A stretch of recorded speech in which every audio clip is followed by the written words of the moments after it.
I will always remember that day I went to my family doctor to get the results. She's usually really cheery and very laid back, but that day she looked at me very seriously and said, "Hey Anthony, I got some bad news for you. We found a huge tumor in your liver."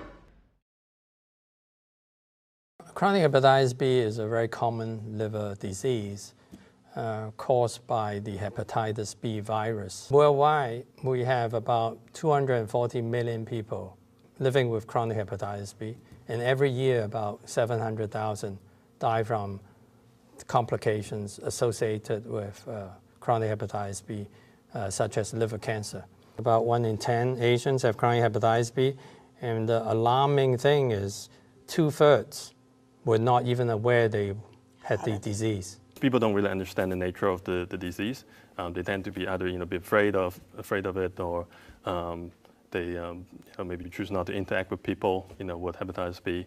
Hepatitis B is not transmitted through casual interaction. It's transmitted largely in 3 ways: from the mother to child at birth, if the newborn did not get vaccinated, through unsafe injections. Also, it could be transmitted through unprotected sex. Here is a disease, we have all the solutions.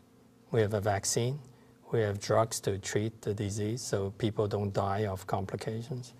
We can actually screen those who are infected regularly for liver cancer for early detection, so they can have a good chance of surviving the cancer.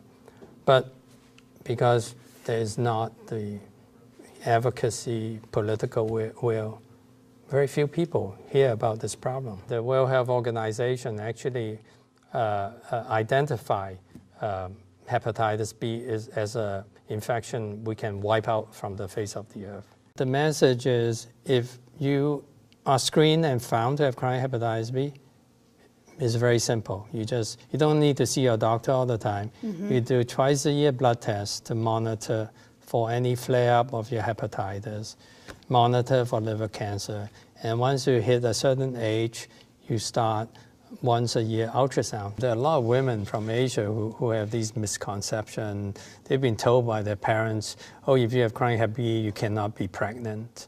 It'll be too bad for your liver and you can pass it to your baby. But actually, all that is not true. Having hepatitis B does not mean that you cannot be pregnant or can't have children. I hold myself as the best example of that. Like I said, 2 beautiful pregnancies, 2 beautiful children. Both of my children received vaccines right after delivery, and both of them are hepatitis B free. I have lived a most wonderful life being hepatitis B positive. I don't see myself as a hepatitis B patient. I just think of myself like any other person. Chronic hepatitis B is a preventable and treatable disease. To confidentially assess your risk and learn more about hepatitis B and liver cancer, please visit liver.stanford.edu.